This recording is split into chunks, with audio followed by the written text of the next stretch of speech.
Mesdames, Messieurs, bonsoir.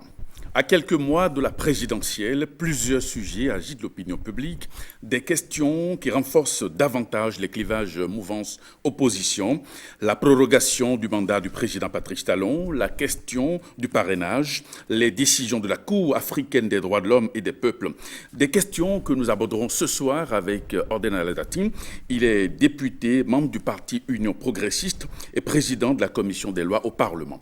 Pour conduire ce plateau, j'ai en face de moi André Dossa. André Dossa, bonsoir. Bonsoir Prévet Noutéou, bonsoir chers amis téléspectateurs, honorable Orden Aladati, bonsoir. Bonsoir, chers amis. Les derniers développements de l'actualité politique nationale vous interpellent en tant que président de la commission des lois des citoyens béninois réunis au sein du Front, dénommé Front pour la restauration de la démocratie, sont vent debout contre certaines lois votées par l'Assemblée nationale sous votre houlette, y compris d'ailleurs la révision de la Constitution. Mais d'abord, honorable Aladati, dites-nous, pourquoi le Bénin a-t-il de la misère à respecter, à mettre en œuvre certains arrêts de la Cour africaine des droits de l'homme sous le président Patrice Talon? Merci, c'est très bien que l'on puisse parler de ces questions. Les revendications du collectif de l'opposition, je crois que les partis politiques, le moment venu, vont apporter la réplique qui s'y est par rapport à ces préoccupations. Mais ce que cachent ces revendications, c'est des questions de droit qui se posent. Et c'est pour ça qu'il est intéressant qu'en tant que législateur, même simplement, que l'on puisse situer nos compatriotes qui, pour la plupart, sont de bonne foi par rapport à l'embrouille qui se crée par rapport à ce genre de déclaration et par rapport aux prises de position dont vous parlez. Donc nos concitoyens ne comprennent pas un certain nombre de choses. Et c'est pour ça que, à la veille de la prochaine présidentielle, il est très bien que vous puissiez nous permettre parfois de venir expliquer, de venir préciser un certain nombre de concepts. Alors, par rapport à la Cour africaine des droits de l'homme et des peuples, vous savez, le Bénin, à travers c'est l'organisation de l'unité africaine, à la charte africaine des droits de l'homme et des peuples, donc, auquel le Bénin est parti, parce qu'il a ratifié la charte. Nous savons que la Commission africaine des droits de l'homme et des peuples a été instituée et qu'on la connaît et qui donnait des décisions, des points de vue sur la question des droits de l'homme au niveau africain. Et la conférence des chefs d'État a estimé qu'à côté de la Commission africaine des droits de l'homme, qu'il lui fallut créer une cour pour pouvoir compléter la mission de la Commission africaine des droits de l'homme. Et c'est pour ça qu'à travers un protocole, la Cour africaine des droits de l'homme a été votée. Mais lorsqu'il a été question pour les pays d'adhérer donc au protocole instituant la Cour africaine des droits de l'homme, les États ne se sont pas entendus quant à l'étendue de sa compétence. La question, une des questions fondamentales qui a été posée, c'est que fallait-il ouvrir la saisine de cette cour-là aux citoyens des pays, des États membres ou aux organisations évoluant dans le secteur des droits de l'homme ou pas. Et c'est ça qui a fait la réticence de beaucoup d'États. Et vous savez qu'à la date d'aujourd'hui, si je ne m'abuse, 30 États au niveau africain ont adhéré à ce protocole. Mais dans le protocole, il a été mis, puisque sur la question de la saisine des citoyens ne se sont pas entendus, ils ont dit, lorsque le protocole sera mis en vigueur, que les États peuvent, à travers une déclaration, d'accord, dire s'ils acceptent que donc, le droit de saisine soit ouvert à ces citoyens ou pas. Ce que le Bénin a fait, par exemple. Ce que le Bénin a fait, mais le Bénin l'a fait quand? Donc quand vous dites sous Patrice Talon, c'est là où se situe le nœud, parce que ce n'est pas les décisions dont il s'agit de plus en plus, ce n'est pas des décisions de la Commission elle-même vis-à-vis de l'État béninois, ce n'est pas les décisions de l'Union africaine par rapport au Bénin, ni d'autres États par rapport au Bénin. C'est la saisine à ce protocole des citoyens, c'est la saisine des Béninois qui sont en difficulté avec la justice au Bénin. Quand vous suivez un peu le sens des recours, c'est ceux qui ne sont pas d'accord avec ce qui se fait ici, lorsque sur le terrain des débats au Bénin, ils n'ont pas gain de cause, du fait de ce droit de saisine-là, ils s'en vont saisir la Cour. Mais pourquoi maintenant? C'est un moyen qui leur offert. Qui leur offert, voilà. Surtout parce que nous qui sommes les chantres des droits de l'homme, au fait, l'esprit C'est parce que nous avons eu pendant longtemps en Afrique un déni de justice, où les citoyens abusés dans leurs droits n'avaient pas autre recours que ces mécanismes-là ont été inventés. Mais la manière dont c'est en train d'être galvaudé, je ne vais pas porter des jugements de valeur sur ce qui se fait. Je constate simplement que le président Yahya Boni, depuis que donc ce protocole-là est mis en vigueur et à Ouagadougou, et la possibilité était donnée au Bénin de faire la déclaration. Mais le président Yahya Boni a fait cette déclaration en février 2016. Donc, à la veille de la campagne électorale. À la veille de son départ. À la veille de son départ. Parce que... Est-ce la raison pour laquelle aujourd'hui le gouvernement béninois... Non, c'est la raison pour laquelle les citoyens par le passé n'ont pas, peut-être, parce que bon... Ça n'existait pas. Ça n'existait pas parce que le Bénin avait ratifié, mais le Bénin n'a pas signifié, n'a pas fait la déclaration qui ouvrait le droit de saisine à ses citoyens. Voilà. Donc aujourd'hui, il se pose un problème. À travers une affaire privée, une décision de justice qui était en cours, une saisine qui a été ordonnée par... Et donc la Cour dit d'arrêter tout ça. La Cour africaine dit quoi? Quand vous dites que les décisions ne sont pas restées, mais que nous demande la Cour? La Cour demande par exemple d'arrêter la constitution du Bénin. Ouais. La Cour demande par exemple, par rapport aux élections communales, de différer, de ne pas organiser les élections, de changer des articles de la charte des partis politiques. Toutes les lois issues de dialogue politique, de remettre ça en 40. C'est ce que demande la Cour africaine des droits de l'homme et des peuples, du fait du droit de saisine de concitoyens béninois qui, n'ayant pas eu gain de cause dans le débat politique ici, donc, vont saisir la Cour. C'est leur droit. Mais la nature des décisions par rapport à ça entame et appelle des questions de souveraineté de nos États. Alors, on a joint à l'État béninois de faire. L'État béninois, c'est qui? Et qui va le faire? Prenons la révision de la Constitution pour dire qu'il faut remettre en cause la Constitution du Bénin. Alors, qui va le faire? C'est le président Patrice Talon qui va prendre un décret pour dire que lui, il renonce à la Constitution du Bénin qui va le faire. Ça fait partie des questions matérielles, pratiques qui se posent. À supposer même que le président de la République ait la volonté donc de donner suite à ces injonctions de la Cour africaine des droits de l'homme, ça va créer le chaos chez nous ici. C'est pas possible. Non, bon, nos amis de l'opposition... dire que les gouvernements doivent refuser d'appliquer les arrêts de la Cour? Ça n'a pas refusé. Est-ce que le Bénin a refusé? C'est-à-dire que c'est simplement inapplicable. Ce n'est pas cette de volonté. Il y a des choses qui, de fait, ne peuvent pas être applicables. Sans oublier que par ailleurs, le Bénin s'est retiré. Le Bénin a retiré sa déclaration. Mais il se fait que comme ce n'est pas encadré, la Cour elle-même dit que cette décision de recueil ne peut aller en vigueur qu'un an après. Donc en mars prochain. Donc c'est la Cour elle-même qui décide et qui donne ce délai, puisque bon, les tests le donnent. En attendant, elle rend quelques arrêts. Elle rend des arrêts, mais je constate simplement que ces arrêts qui entament la souveraineté du Bénin et autres, qui entament le ciment même de notre vivre ensemble au Bénin, sont inapplicables, simplement. À supposer que moi, personnellement, j'ai la volonté, je ne sais pas par où commencer. Mais imaginez, fermons les yeux, nous arrêtons la Constitution. Nous abrogeons le code. Qui d'abord va le faire? Et selon quel processus? Et n'oubliez pas, par ailleurs, que nous sommes partis à un protocole additionnel de la CEDEAO qui dit que ces tests-là ne peuvent pas être touchés 6 mois avant toute élection au Bénin. Nous sommes en plein dans ces 6 mois-là. On fait comment? Donc je pense que la Cour même a donné des positions, donné des arrêts de principe. Que, me semble-t-il, les traités au niveau de la CEDEAO font partie de notre bloc de constitutionnalité. Est-ce qu'on choisit, le Bénin choisit les clauses, les dispositions qui l'arrangent?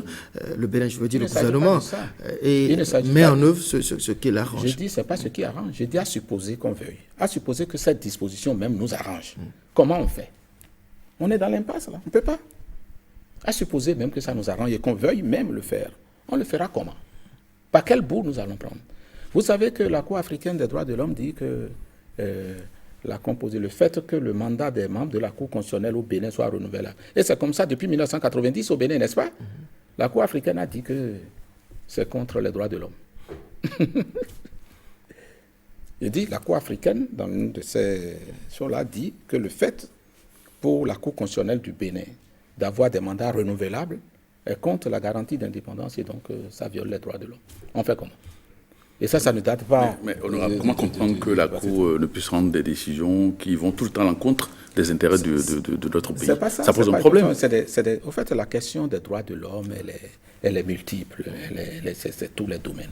Et c'est pour ça que je comprends très bien le Bénin, il faut l'encourager dans ce sens, qui demande à réformer même la Cour.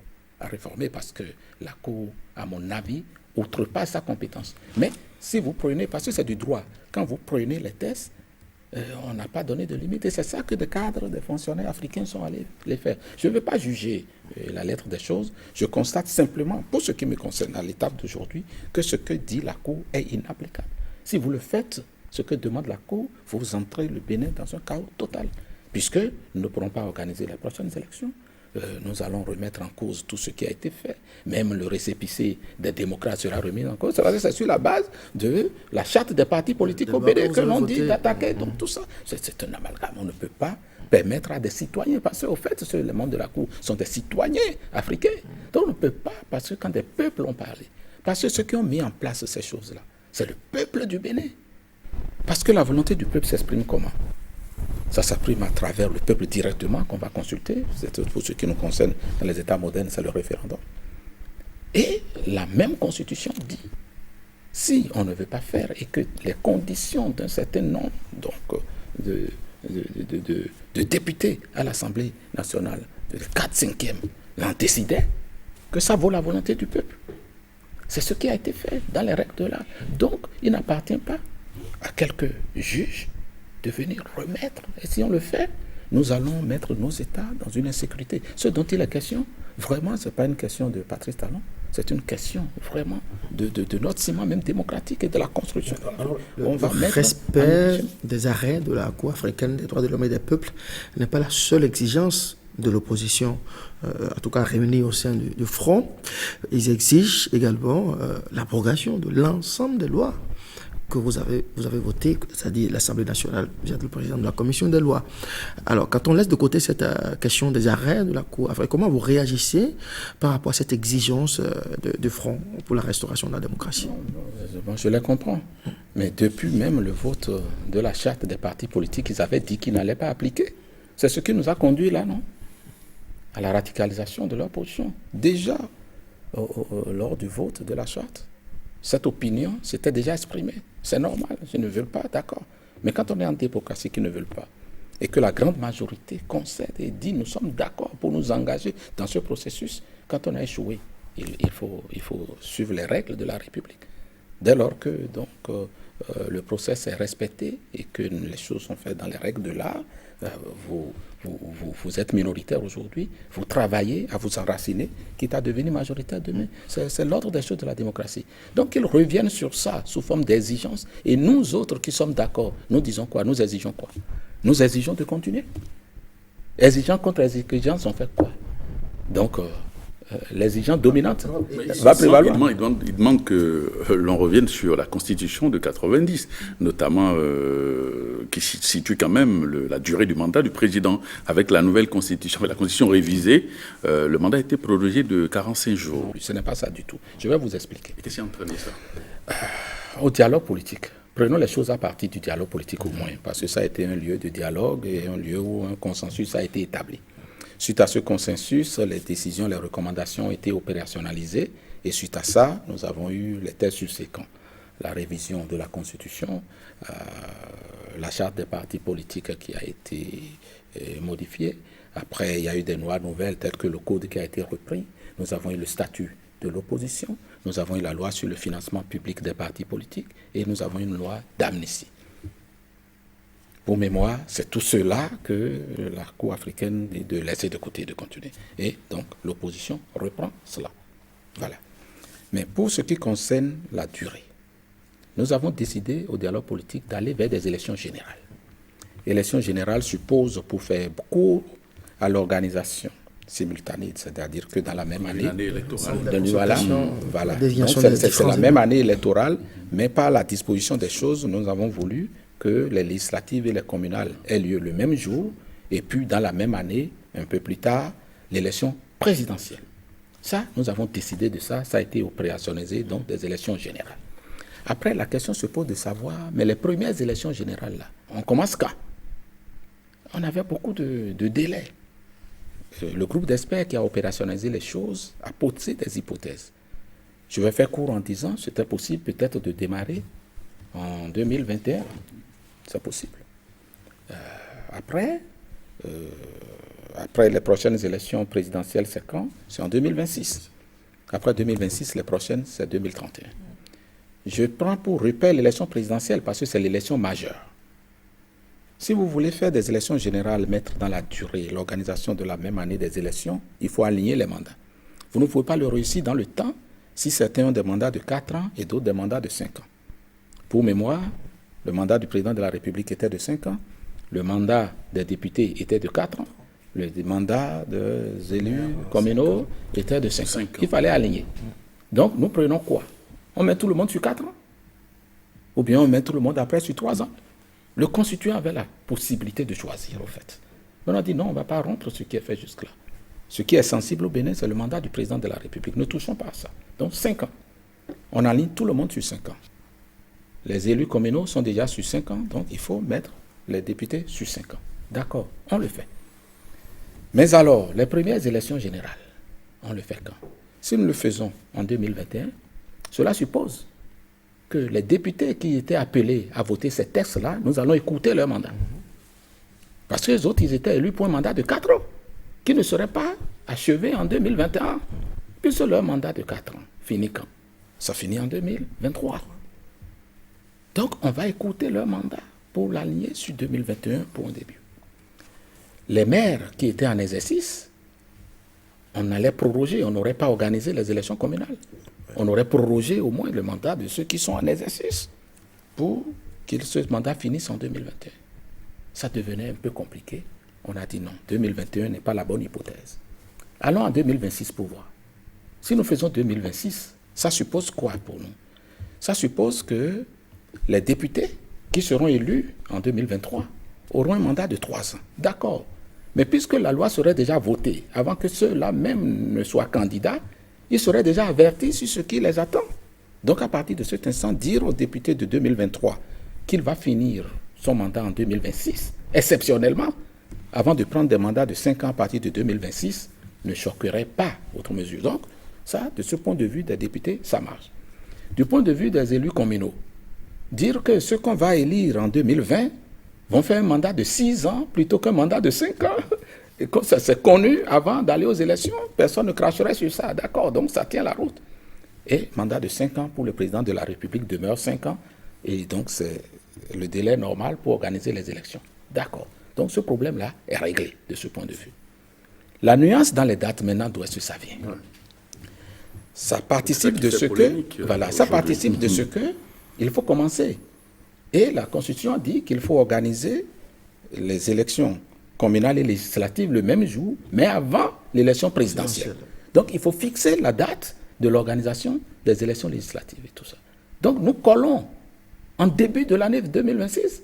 Si on avait exprès été jusqu'en septembre et qu'on s'en verrait bien, on a dit, bon, deuxième quinzaine du mois de janvier, on organise les élections législatives et les élections communales. Deuxième quinzaine du mois de janvier.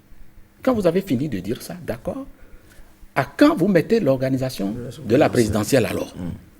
Alors, pour répondre à ça, il faut prendre beaucoup de précautions. Puisque la loi que nous avons votée dit, d'accord, qu'il faut la déclaration des candidatures. La déclaration des candidatures, dans le texte là, ça fait 50 jours avant le début de la campagne électorale. Commençons par faire des comptes de la campagne. Ça fait déjà 50 jours. Ouais. Après la campagne elle-même, ça fait 15 jours plus 1. C'est un jour franc. Vous ajoutez à 50 jours, ça vous fait 65, 66 jours. D'accord. Mais quand on a organisé l'élection présidentielle, qu'on a donné les résultats provisoires, mais il faut le délai du contentieux. Ouais.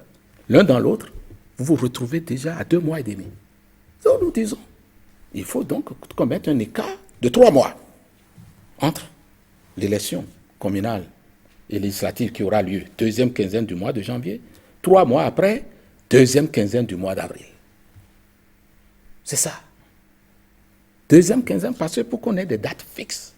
Si on dit par exemple 6 mars, ça peut tomber un lundi, ça peut tomber un mardi, un mercredi, on veut plus ça. Il faut mettre un dimanche. Que les gens sachent que c'est le dimanche que nous organisons les élections au Bénin. Et c'est le deuxième dimanche du mois de janvier, après le deuxième dimanche du mois d'avril.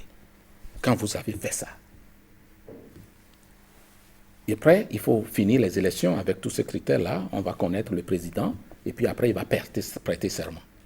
Le délai du contentieux et tout, l'un mis dans l'autre. Il y a un autre problème qui a été réglé. Vous savez qu'avec la constitution originelle de 90, on a dit que le deuxième tour s'organise 15 jours après le premier tour. Et ça nous a créé des problèmes. D'accord? Vous organisez les élections, on ne donne pas vite les résultats, et puis le quotidien, après, les gens, ça a à peine 2 jours pour faire campagne, et déjà, nous sommes au second tour.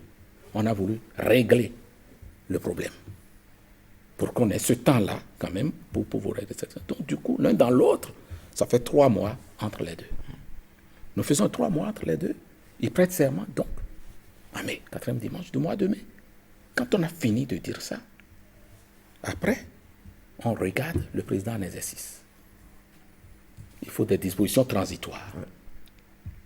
On dit ces mesures-là entrent en jeu à partir de quand? Il faut que ça entre en jeu à partir de 2021 tout de suite. Parce que si ça ne rentre pas en jeu à partir de l'élection présidentielle... À ce niveau, les opposants estiment qu'il faille envoyer la mise en œuvre, l'entrée en vigueur de cette disposition-là à 2026. De toute façon, n'aurait-il pas été plus crédible, honorable, que non, je vais vous expliquer décida justement de repousser la mise en œuvre à 2026 pour que ce ne soit pas le président en exercice inspirateur de ces réformes-là qu'il en soit déjà immédiatement bénéficiaire? Si nous faisons ça, ça ne marche pas dans le temps. Parce que quand ils disent ça, ils font de la fixation sur le président, la personne du président Talon. Nous sommes dans la durée, nous sommes dans la construction des choses. Si vous ne mettez pas ça en œuvre dès 2021 et que le président qui est élu en 2021, je touche du bois, décédait en 2023, selon l'ancien système de dévolution, donc de la vacance, le président du Parlement prend, organise les élections et on élit un président. Le président que vous allez élire, au nom de quoi lui va faire 3 ans? Pour que nous ayons les élections générales de 2026. Au nom de la nouvelle constitution, au nom des lois que vous avez votées et qui doivent entrer en vigueur en 2026. Il faut mettre ça sur le papier. On ne peut pas être en train de prévoir des thèses et déjà se dire que, bon, président qu'on va élire ne serait pas là, tout ça là. Il faut envisager tout ça et voir le mécanisme qui permette de tenir dans le temps. C'est pour ça que si nous voulons réussir les réformes, quel que soit le cas de figure qui pourrait se passer, il faut que ça commence en 2021 maintenant, pour que quel que soit le cas de figure, on puisse tenir la réforme dans le temps. Parce qu'on ne connaît pas à l'avance le cas de figure qui va se poser à nous. C'est pour ça que, donc, dans les hypothèses, on a décidé que ça prenne à partir de 2021. Alors, le problème, il est où? Le président Patrice Talon n'a rien demandé.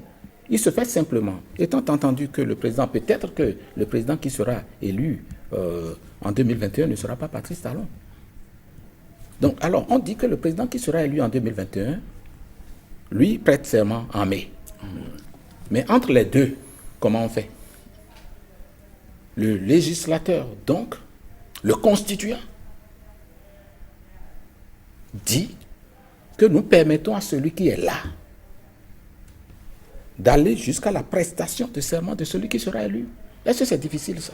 C'est justement là où le bas blesse. Ça pose problème parce qu'il y a un ancien président de la Cour qui a fait une sortie sur un média international cette semaine et il dit que la loi ne devait pas être rétroactive. La loi n'est pas rétroactive. Parce que le mandat actuel, le mandat ne devait pas être rétroactif parce que le mandat actuel, ça finit le 6 avril. Le 5 avril à minuit. La Constitution de 1990. Mais la Constitution de 1990 a une extension en novembre. Nous n'avons pas 2 constitutions. Mais on en a une qui a été révisée. Non, c'est la même Constitution. Si vous allez à l'article 2 de la Constitution révisée, on dit que cette loi, parce qu'une Constitution, c'est une loi après tout, n'emporte pas une nouvelle Constitution. Donc, c'est la Constitution de 1990 qui est toujours en vigueur. Pour lire la Constitution de 90, il faut la lire à travers ces dispositions transitoires. Le fait de séparer les deux est une erreur de droit. Mais le constituant est souverain. Nous voulons planifier notre pays dans la durée. Sauf que, je ne vous interromps pas, ce constituant semble avoir un souci de légitimité. C'est peut-être en vertu de cela que certaines voix se lèvent, dont celle du président Olo, c'est un autre débat. A rappelé. C'est un autre débat. Puisque l'Assemblée nationale, aujourd'hui, nous connaissons sa composition. Les députés relèvent du même bord politique. Oui, vous avez tout à l'heure que les démocrates sont minoritaires, que les opposants sont minoritaires. Oui. C'est une réalité, mais il y a quand même que cette Assemblée nationale est constituée de députés de la même famille politique et qui a procédé à ces réformes majeures. Est-ce qu'il n'y a pas un souci à ce niveau qui conforte la position de ceux qui aujourd'hui contestent? De quoi nous parlons au fait? C'est ça qui fait l'amalgame dans l'opinion. Il y a le droit et il y a une opposition partisane. Le professeur Olo a-t-il émis une position partisane ou pas? Faisons la part des choses. Vous dites qu'il a pris position pour une chapelle ou une autre? Quand vous mêlez les deux débats, je veux la clarification avant de commencer. Je suis sur le plan de ce qu'un constituant peut faire ou qu'il ne peut pas faire. Si nous avons fini de vider ça, moi je peux donner ma position politique aussi, sur la légitimité ou non. Nous sommes dans un pays de droit. Est-ce que le droit est respecté? C'est ça qu'il faut voir, après tout. Nous discutons, si nous nous entendons, c'est bon. Mais en démocratie, on dit, mais vous discutez, c'est mieux, et c'est même mieux si vous entendez à travers le dialogue et tout. C'est ce qui est, personne ne peut dire non à cela. Mais le problème se pose quand vous ne vous entendez pas.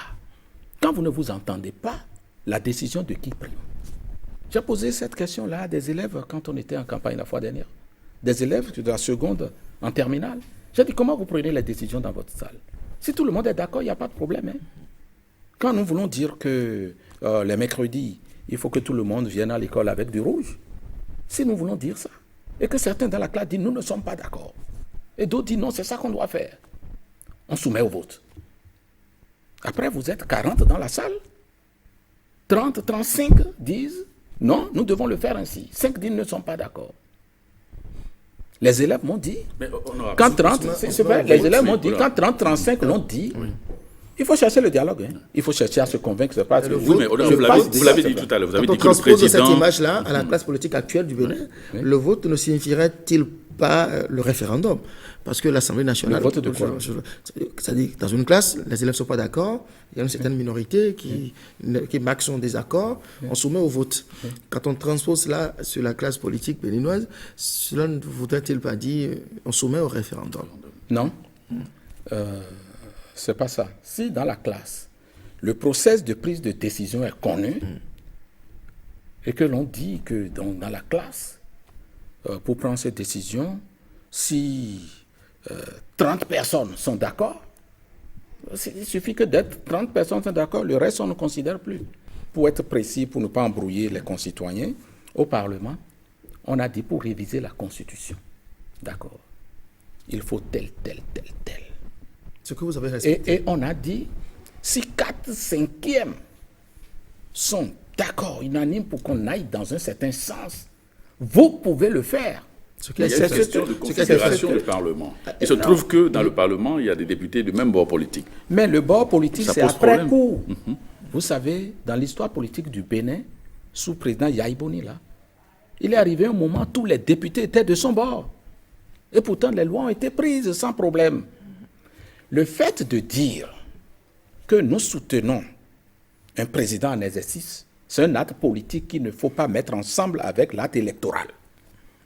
Puisque aucune loi ne dit que pour aller aux élections, il faut telle opposition au moment, on ne connaît pas ça. Ce que la loi connaît, c'est les partis politiques qui vont aux élections. Et la pluralité démocratique suppose qu'il y a au moins 2. Et on a eu 2. Ce débat, je le comprends, que ça peut donner quelque chose là, mais on ne peut pas se prévaloir de cela et tenir des arguments de droit.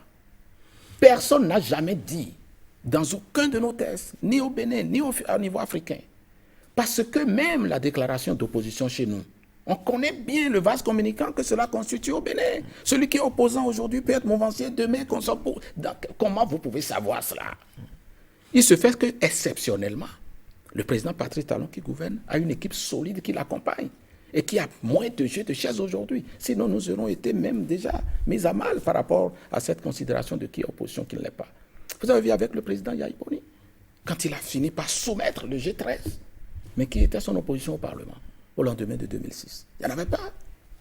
Il n'y en avait pas. Pendant une longue période, il n'y en avait pas. Donc, la question de l'appartenance, voilà, l'action à l'accompagnement, c'est un débat qu'il faut isoler du processus électoral. Oui, on revient sur la question. Donc, oui, André, oui. Dans ses motivations, estime que ce n'est pas son rôle de juger du contenu, de la volonté du constituant. Son rôle, c'est de contrôler la constitutionnalité des lois qui sont prises par l'Assemblée nationale. Le professeur Olo, en tout cas, ma compréhension de sa sortie, c'est qu'il estime que dans le cas de figure où l'Assemblée nationale est constituée de députés de même bord, c'est la Cour constitutionnelle qui doit faire l'arbitrage, qui doit... S'il vous plaît, aucune loi du Bénin n'interdit que des députés à l'Assemblée nationale soutiennent la même personne. C'est déjà la base du débat, ça. Aucune loi du Bénin n'interdit que tous les députés soutiennent. Vous pouvez être élu dans plusieurs camps et finir par soutenir la même personne. Qu'est-ce qu'on fait? Vous comprenez que ce soit un débat? C'est déjà arrivé dans le temps. Vous êtes élu sur des listes disparates, vous vous attaquez. Le lendemain, tout le monde s'aligne devant le président qui est en exercice. On a connu ça, mais de quoi parle-t-on? Aucune loi. Et quand on est allé aux élections, il y avait UP, il y avait BR. Et on s'est affrontés sur le terrain, parfois violemment. Et tout le monde l'a vu. Nous sommes des partis totalement différents. Maintenant, qu'une fois député, l'UP dise « je continue de soutenir le président de la République », que le BR dise « je continue de soutenir le président de la République », si on avait eu d'autres qui disent « je ne soutiens pas », ce serait tant mieux pour la démocratie. Mais on n'en a pas eu. Ce n'est pas une raison d'arrêter les choses. Ça viendra demain. Nous ne l'avons pas aujourd'hui, nous l'aurons demain. Et nous construisons pour l'avenir. Sinon, fait de la stagnation sur le président Patrice Talon va biaiser les choses. Sous le président Yahi Boni, on a déjà eu le Parlement où tout le monde... Vous avez vu l'ère où on a des pays pas ici, non? Mais qu'est-ce que nous avons dit? On ne casse pas la République quand on n'a pas gain de cause dans ces revendications politiques. On continue de lutter, on continue de discuter, espérant d'inverser le rapport de force. Les opposants, ils demandent que l'on revienne sur la Constitution de 90 qui stipule que le mandat du président actuel finit le 5 avril à 0 heure. Alors qu'est-ce qu'on fait? Est-ce que vous allez en tenir compte ou bien on revient sur le calendrier électoral? S'il vous plaît, qu'est-ce qu'on fait? La Constitution de 90 ne dit pas ça. La Constitution de 90 dit que le président en exercice reste en fonction jusqu'à la prestation de serment du président élu en 2021. C'est ça que dit notre Constitution. Si quelqu'un trouve une disposition de la Constitution de 90 qui dit ce que vous dites là, qui la met. Le mandat actuel, ça finit quand? Ça finit quand? Le mandat actuel. Les constitutionnels qui se sont avancés sur la question, voulez-vous dire que le mandat finit s'il vous plaît, en mai? Nous n'avons pas deux constitutions. La constitution en vigueur au Bénin. Et nous avons dit que la constitution révisée, dans son article 2, dit que ce qui est révisé là n'emporte pas une nouvelle constitution. Ce français-là veut dire que nous sommes dans la même constitution ou pas. Donc, dans les propos, si on tente de montrer que ces deux constitutions, c'est faux. Nous avons une seule constitution. Et cette constitution, je peux vous lire la disposition. Je peux vous lire la disposition. Si vous permettez, j'ai regardé. D'accord. Les dispositions nouvelles concernant l'élection et le mandat du président de la République entrent en vigueur à l'occasion de l'élection du président de la République en 2021. Le mandat du président de la République en exercice s'achève à la date de prestation de serment du président de la République élu en 2021 à 0 heure. Article 207. En vue de l'organisation des élections générales en 2026, le mandat des députés élus en 2023 a pour terme la date d'entrée en fonction des députés élus en 2026 à 0 heure. Article 208. Nous sommes dans le Code. Mais c'est des dispositions qui ont été tirées de la Constitution. En vue de l'organisation des élections générales en 2026, le mandat des conseillers communaux élus en 2020 a pour terme la date d'entrée en fonction des conseillers communaux élus en 2026 à 0 heure. article 209 du Code électoral. En attendant l'entrée en vigueur d'une nouvelle loi relative à l'organisation des élections, ça concerne les élections locales. Voilà un peu ce que dit notre Constitution. On n'en a pas deux. Maintenant, ceux qui sont dans la logique de revenir sur le pouvoir constituant, ils n'auront pas gain de cause. C'est parce que c'est ça qui demande qu'il y ait un débat politique. Ça devient un débat politique. Si la classe politique du Bénin... cette doléance de l'opposition a peu de chances d'aboutir. Mais je ne peux pas... Nous sommes combien de partis aujourd'hui? Nous sommes 13 partis politiques aujourd'hui. Oui. Si les 13 partis vont en conclave demain et disent tous unanimement, nous allons revenir sur tout ça, ça peut se faire. C'est nous. Qui va prendre l'initiative de ce conclave? Mais qui va prendre l'initiative et puis après qui va voter ça? Le même Parlement qu'on refuse ou bien? C'est ça. Vous voyez, c'est un serpent qui se mord la queue.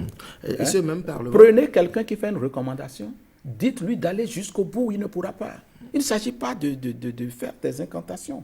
On peut vouloir des choses, mais sa mise en œuvre, son applicabilité, il faut voir tout ça jusqu'au bout. Même à supposer que nous soyons tous d'accord pour faire ça. Mais qui va le faire? Voilà, le président de la République ne peut pas le faire par décret. Il ne faut plus croire que ce président ne peut pas le faire. L'autre exigence de l'opposition réunie au sein du FRD, c'est la suspension de la disposition relative au parrainage des candidats pour la présidentielle. Honorable, aujourd'hui, le nombre de parrains disponibles ne permet d'avoir qu'une dizaine de candidats à la présidentielle. Et apparemment, il semble que ça va être difficile pour des candidats ne relevant pas de l'obédience politique de Patrice Talon d'être candidat face à lui en avril prochain. Comment vous répondez? Quelle est votre réponse, votre réaction par rapport à cette exigence de l'opposition? Vous savez, moi, je ne souhaitais pas répondre aux exigences. Je vous ai dit à l'entame que les partis vont s'organiser pour leur répondre. Ces clarifications sont nécessaires pour qu'on ne continue pas d'embrouiller l'opinion. Et c'est pour ça que je me prête volontiers, pas pour répondre à l'opposition, mais pour clarifier des choses à mes concitoyens. Et dans cette démarche de clarification, l'opposition a des appréhensions par rapport au parrainage. Vous savez, au dialogue politique, à travers des recommandations, nous allons vouloir affirmer la prépondérance des partis politiques dans le jeu politique, de la dévolution du pouvoir. Nous avons pu le consacrer à travers les élections communales et législatives, à travers l'institution d'un seuil pour être éligible au partage des sièges. Tout le monde sait, ce qui est pour un peu doper l'émergence de grands partis. Nous l'avons fait. Mais pour l'élection présidentielle, on ne peut pas le faire. On ne peut pas dire, par exemple, dans la Constitution, que les candidats sont présentés par les partis politiques. Ce n'est pas constitutionnel. Parce que l'élection présidentielle, au Bénin en tout cas, c'est un candidat qui va face à son peuple. Avec son peuple. Donc on ne peut pas les créer. Mais comment on arrive à avoir quand même un œil des partis politiques, puisque telle est la volonté.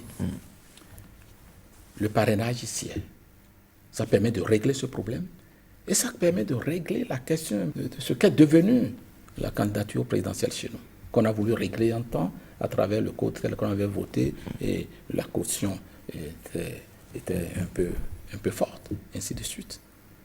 On a dit le parrainage.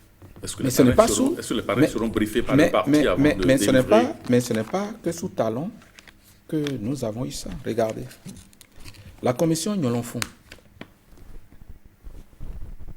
où a siégé le professeur Ivo Joël, sa recommandation au président Yaïboni avait écrit ceci. Le parrainage des élus locaux avait recommandé le parrainage des élus locaux et nationaux du candidat à la magistrature suprême, ainsi que le paiement d'une caution raisonnable pour réaliser un équilibre entre la nécessité d'éviter les candidatures fantaisistes et celle de rendre accessible le poste aux personnes compétentes et appréciées par leurs compatriotes. Ça, commission Nyolonfon, qui l'a recommandé. Donc les gens se disent leurs choses et après, quand ça ne les arrange pas, le parrainage, on ne peut pas l'attaquer. Je comprends que nous sommes dans une situation exceptionnelle aujourd'hui. Et c'est là où vient le débat politique, qu'il ne faut pas confondre avec le débat de droit. Donc quand des professeurs de droit parlent, il faut savoir à quel titre ils parlent. Sinon, ça fait l'amalgame. Surtout, c'est des références à nos professeurs qui viennent et qui parlent et qu'on ne leur demande pas de clarifier leur position. Ça crée ce grand amalgame et ça embrouille l'opinion. Nous venons dans le débat politique. Évidemment, ça préoccupe. Comment se fait-il donc que tous les députés, aujourd'hui, soutiennent le président Patrice Talon? Nous n'avons pas encore, le président ne s'est pas encore prononcé. Les gens se disent, mais tous les députés sont de son bord. Alors, on va du côté des maires, les autres n'ont que 6 à la date d'aujourd'hui. Mais comment ça va se passer? C'est pour ça que, politiquement, et au nom de la démocratie, de façon abondante, vous voyez la manifestation, prenez-nous au moins au mot, où nous disons que c'est exceptionnel. Nous n'avons pas voulu cette situation. Nous n'allons pas ouvrir ce registre de ce qui a amené le Parlement à être composé que de UP et de BR. Nous n'allons pas revenir sur ça. Parce que nous ne nous reprochons pas cette faute, non. Si tout le monde avait compris le processus et n'avait pas fait de dilatoire qui est déjà en cours à la veille encore des présidentielles, nous n'aurons pas eu ça. Mais bref, nous l'avons. Il faut gérer. Je dis, nous allons nous ouvrir. Moi, je vous ai dit, pour moi, et nos partis jusqu'à aujourd'hui n'ont pas dit, parce que ça pose, n'ont pas donné. Pourquoi? Parce que les partis aussi savent qu'au nom de la démocratie, il ne faut pas qu'ils fassent ça. Mais je voudrais dire que c'est à titre exceptionnel. Sinon, quand votre parti désigne son candidat, en principe, quoique ce ne soit pas une injonction à faire et consort, le militant qui ne va pas dans les consignes du parti, il doit avoir des sanctions disciplinaires. Mais aujourd'hui, les débats que nous faisons dans nos partis sont des débats qui visent l'ouverture. On va donner aux gens. Mais plutôt que les gens se disent pour faire leur projet de société, pour venir réclamer les... Ils ne font pas ça. Ils disent qu'ils exigent. Au même moment, ils exigent, ils disent dialogue. Je voudrais dire à l'opinion aujourd'hui, aucun dialogue ne se fait quand un camp dit que j'exige. C'est un mot qu'il faut bannir quand on parle de dialogue politique. On ne peut pas aller au dialogue politique en disant aux autres exigent. Ce n'est pas conseillé. On ne dit pas ça. Ils vont exiger à qui? Ils sont classe politique plus que quelqu'un. Et les autres, ils sont plus dominants que UP, que BR. À la veille du vote de la charte des partis politiques, nous avons dénombré 278 partis politiques. Le front, là, quand on a cité les partis politiques, j'en ai décompté 3. UP et BR, là, ça fait plus de 200 partis. Hier, quand ils ont cité les partis qui se sont alliés pour faire le front, j'en ai décompté 3. S'ils sont plus que ça, ils n'ont qu'à dire combien de partis ils sont. Ce ne sont pas majoritaires dans l'opinion. Ils vont exiger quoi à qui? Qu'on puisse discuter en tant que Béninois, moi je ne suis pas contre. La République est là. Si nous discutons, nous entendons. Mais si nous ne nous entendons pas, la vie continue. Ils ne sont pas d'accord aujourd'hui. J'ai dit quelque part la fois dernière, moi, sur Yaïboni, sur la Lépi, la manière dont il faisait, la main n'était pas d'accord. Hein. J'ai porté du rouge, tout ça. Il a fini par faire son chaos. J'ai avalé. Il a cru qu'on allait. Il a déployé ses chats et comme ça. La vie a continué. Aujourd'hui, ils ne sont pas d'accord. Je dis, bon, vous ne voulez pas le rouge, du bleu ou du vert, la vie continue. C'est ça la démocratie. Et la vie va continuer. La vie va continuer. La vie va continuer parce qu'on ne va plus permettre à des gens de dire, parce qu'on n'est pas d'accord, nous allons brûler. Les autres qui sont d'accord avec ça, il y a des gens qui sont d'accord avec ça. Et je vous dis que vous prenez la classe politique du Bénin, de ces 20 dernières années, faites les statistiques. Surtout, je vais vous montrer, faites les statistiques. C'est de façon massive que la classe politique du Bénin accompagne les réformes-là. Nous, on est d'accord avec ça. Il y a certains qui ne sont pas d'accord. La classe politique, d'accord, nous connaissons le niveau de degré de militantisme des Béninois. Tous les Béninois ne sont pas forcément militants, ne sont pas enregistrés dans les partis politiques. Peut-être qu'il y a des citoyens l'expression politique se fait à travers les partis politiques et qui viennent d'attendre l'élection pour s'exprimer. Donc c'est pour ça qu'il faudrait qu'ils s'attellent à dégager leurs candidats, qui s'attellent à venir négocier les parrainages. Parce qu'il ne suffit pas de manifester l'intention d'être candidat, aussi faudrait-il avoir... Vous avez dit qu'au sein des partis, le débat est en cours pour autoriser, libérer les parrains, libérer les élus. On n'a pas besoin d'autoriser pour ne pas les empêcher. Vous désignez ceux qui vont parrainer le candidat Patrice Talon, et après vous dites aux autres, bon, allez où vous voulez, ou bien vous leur indiquez clairement dans quelle direction il faut aller.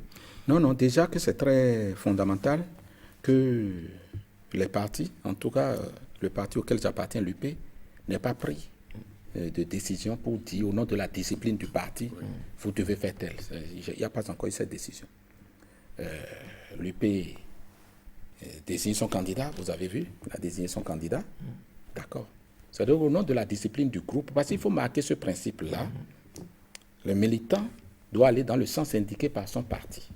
Mais nous sommes dans une situation atypique avec cette élection de 2021. Donc, à vous entendre, c'est que vous avez déjà réglé la question du nombre de parrainages pour votre candidat. Il ne risque pas de se retrouver sans parrainage. On va se parler. On va se parler. S'il peut arriver à votre candidat de se retrouver sans parrainage. Parrainer le chef de l'État pour se positionner. Comment vous avez fait l'arbitrage? C'est un couteau à double tranchant. Est-ce qu'il peut lui arriver de se retrouver sans parrainage? Voilà. Autant c'est ouvert, autant quelque part on doit se parler. Pour ne pas se faire harakiri. Personne n'est dupe. Si je vous disais le contraire, vous allez me prendre... Non, je ne vais pas prendre les Béninois pour les bris de 15, non. Parce que vous pensez que c'est possible que ces élus, par exemple, si c'est ouvert, décident de ne pas parrainer Patrice Talon? Quand j'observe la vie politique et la rigueur impulsée par le président Patrice Talon... Ça ne plaît pas à tout le monde, ça ne plaît pas à tout le monde. Mais non, ça ne plaît même pas. Du point de vue des intérêts individuels. Honnêtement. Je dis, prenez du point de vue des intérêts individuels. Si ce n'est pas les réformes là, nous avons pris, c'est que les gens ils ont adhéré pour qu'on quand même s'occupe du collectif un peu. Si ce n'était pas ça, je pense que le président Patrice Talon n'aura aucun parrainage. Je crois que... Y compris le vôtre? Y compris le vôtre? Si c'était les intérêts individuels, il n'aura pas. C'est pas évident. Si c'était... Et vous avez pourtant félicité à l'Assemblée nationale au cours de son message sur l'état de la nation. Vous travaillez, vous gagnez moins. Non, c'est ce que je dis. C'est qu'il nous félicite pourquoi? Il nous félicite pourquoi? Il nous félicite parce que nous accompagnons les réformes pour l'épanouissement du plus grand nombre. Il fallait le faire. Parce que notre pays a erré par le passé parce qu'on n'a pas compris ça. Ce n'était pas la préoccupation de la classe politique. Le Parlement était émietté et chacun y allait aussi pour ses affaires. Vous avez vu le siège de l'Assemblée nationale, on a dit qu'il y a des députés dedans, tel marché public, vous avez dit qu'il y a fait des députés dedans, tel député qui prend en otage, tel ministre. Comment peut-on vous croire lorsque vous, député, qui êtes pourtant dans les bonnes grâces, vous êtes des députés proches du chef de l'État, et que vous vous plaignez au même titre que le citoyen lambda qui a dû se serrer... Non, s'il vous plaît. Non, on ne se plaint pas.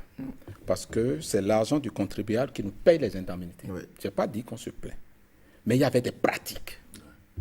Quand on allait, il y avait plein de pratiques dont on entend parler. Et c'est vous qui l'agitez abondamment sur vos plateaux. Je constate aujourd'hui que vous n'en parlez plus.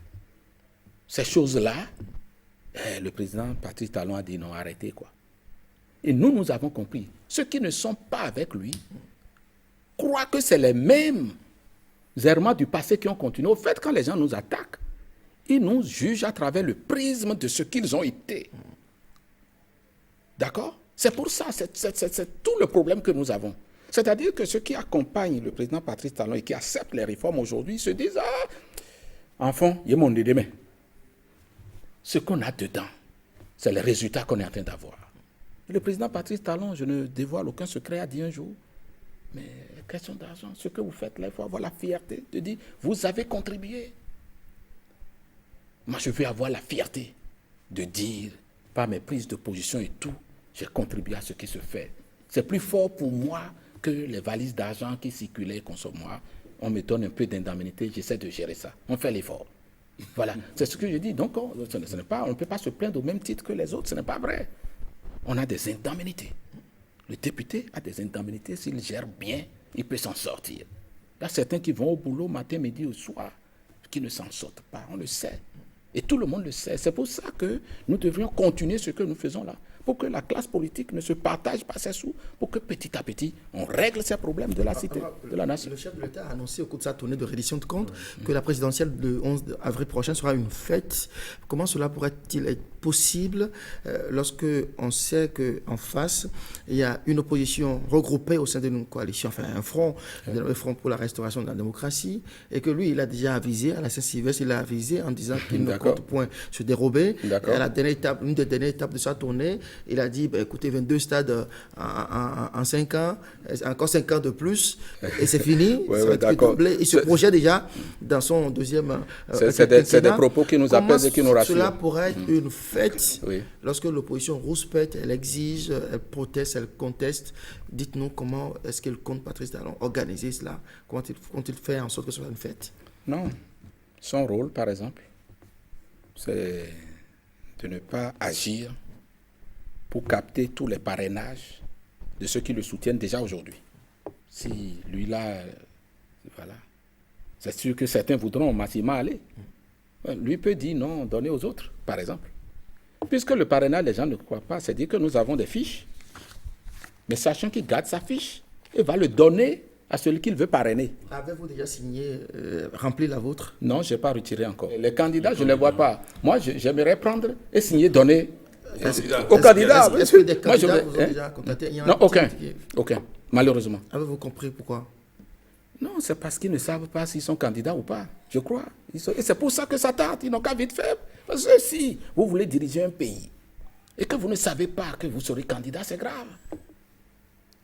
Vous regardez ce qui se fait là, et c'est au dernier moment on va dire qu'on désigne quelqu'un qui n'est pas préparé. C'est une fonction, c'est l'individu qui a un plan, qui a un projet, qui vient soumettre, ils vont défendre ça quand ils n'ont qu'à vite faire. C'est de ça que nous parlons. Est-ce que vous voyez? Donc c'est là, et moi j'aimerais bien. Donc des gens peuvent discuter avec nos partis, des gens peuvent discuter avec nous-mêmes. On va se parler. On ne peut pas aller dans cette mission sans se parler. Nous allons nous parler. On va continuer à discuter. Depuis. Moi, personnellement, depuis. Et ce que j'entends, sur vos plateaux, à Canal encore, j'ai suivi le président Degla hier, tout le monde est prêt. Moi, j'ai dit juste quelque chose. Mais apparemment, en face aussi, ils sont prêts, les opposants, et ils sont renforcés, ils ont constitué un front, le Front pour la restauration de la démocratie, et apparemment, ils veulent surfer un peu sur la vague des frustrés, de la gouvernance de talent. Comment comptez-vous, justement... Quand vous dites opposant, et que vous réduisez ça à ce que vous avez dit là, c'est pas juste. Pourquoi? Le plus grand parti d'opposition du Bénin aujourd'hui, c'est FCBE. Ils ont 6 maires. Déjà. Mais rejetez pas. S'il vous plaît. Non, mais ce n'est pas eux qui jugent, qui donnent le certificat. Ils veulent donner un certificat de conformité à l'opposition. Non. Le plus grand parti de l'opposition au niveau factuel. Aujourd'hui, vous venez, quelles sont les références pour savoir qu'on est parti politique? Vous avez des élus, députés, maires, élus municipaux et conseils. Ils en ont 200. Le plus grand parti de l'opposition, ce sont les FCB. Il y en a d'autres. Avant, les démocrates, il y avait FCDB. C'est la mouvance qui arbitre. Non, c'est les textes. Mais il faut désigner. On a voté le statut de l'opposition. On a voté, c'est dans ça, ce que je dis, je n'invente pas. Donc, il y a des opposants, je suis d'accord, qui ont dit ceci, mais dire que réduire l'opposition à eux, c'est pas vrai. Je vous ai dit, ils se sont cités la fois dernière, moi j'ai vu 3 partis. J'ai vu 3. Avant l'avènement de la nouvelle charte des partis politiques, nous étions 278 partis politiques et alliances de partis. 278. Ceux dont vous parlez, ils sont 3. Les autres sont où? Ils sont massivement dans la mouvance. À travers l'UP, le BR, le PRD, l'UDBN, Moël Bénin, et j'en passe. Comme il y en a d'autres qui ne se sont pas encore prononcés, Restaurer l'espoir par exemple, votre ancien allié, candidat Zanaï, et d'autres. Voilà, et bien d'autres. Donc, il faudrait dire que demain ils sont UP ou bien ils sont... C'est tant mieux. C'est ce qu'on souhaite, qu'il y ait de grands blocs qui se forment, qu'il y ait de grands partis qui se forment par ce jeu, et puis voilà, ça va se stabiliser dans le temps. Ce que nous avons, n'ayons pas de fixation sur 2021. Et vous avez vu, quand j'ai pris les dispositions transitoires, on parlait de 2026 abondamment. Ce que nous voulons faire aujourd'hui, ce qu'on demande de faire, chacun n'a qu'à se faire cet exercice-là. Les élections coûtaient trop cher. On a dit qu'on va l'organiser dans les mêmes années. On a pris des dispositions pour y parvenir. Si on veut faire des réclamations et qu'on ne vise pas ça, ça ne prospérera pas. D'accord. Voilà. Ordinal Ledati, nous allons vous donner la parole pour la conclusion. Je voudrais vous remercier pour ce plateau que vous offrez pour clarifier. Moi, mon devoir, mon rôle n'était pas de répondre à l'opposition sur ce plateau. Ce n'est pas mon intention. J'ai d'autres plateaux pour le faire au cœur de mon parti politique et dans d'autres actions citoyennes. Nous allons faire ce débat politique. Je sens simplement que mes concitoyens ont besoin d'un certain nombre de clarifications. Vous savez, on nous reproche que les lois ne sont pas suffisamment vulgarisées et autres. Ce que vous faites participe de ça. Si ce que nous avons fait ce soir permet d'éclairer un peu plus l'opinion sur les déterminants de ce que nous avons fait, nous l'avons fait de bonne foi. Et c'est pour notre pays que nous voulons faire. L'histoire du pays ne va pas s'arrêter à Patrice Talon. Il y a Patrice Talon qui joue sa partition. Patrice Talon va jouer sa partition et Patrice Talon aura un après. Donc c'est ça, la construction du pays, c'est pour l'édification de nos cités et c'est à ça que nous attendons. Ceux qui ne sont pas d'accord, qu'ils continuent de parler. au nom de la liberté d'expression qu'il continue de réclamer, mais qui ne touche pas à l'édifice, qui ne touche pas à la République, et le Bénin se construira. Merci. Merci Ordena Ladati, président de la Commission des lois au Parlement. André Dossa, merci. Amis téléspectateurs, merci de nous avoir suivis et à très bientôt.